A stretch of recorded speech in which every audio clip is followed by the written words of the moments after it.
Hello guys, welcome back to my vlog.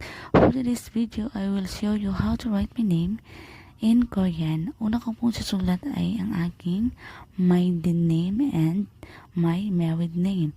Disclaimer lang po, ako po ay hindi mabilis magsulat po sa Korean dahil po I am newly learner of Korean language and I am already enrolled but hindi pa po nag-start ang aming klase.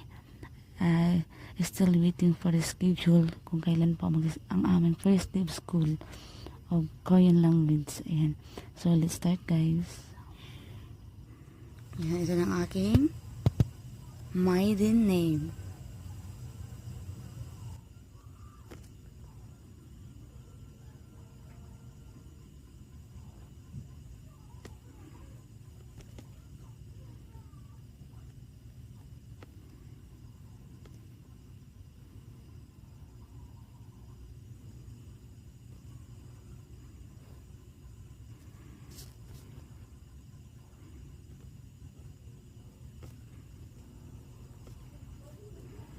At ito naman ang aking married name and Rizalitada.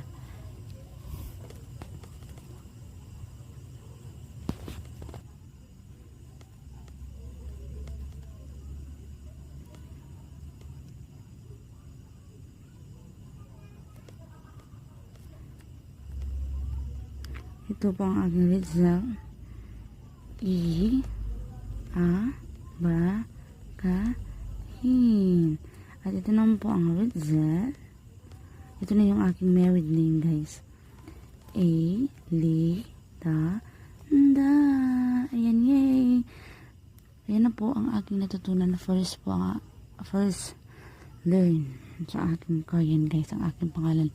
Maisulat ko na po siya. Ayan. Thank you for watching again. And watching guys aking mga natutunan sa Korean. Ayan. Thank you po. God bless.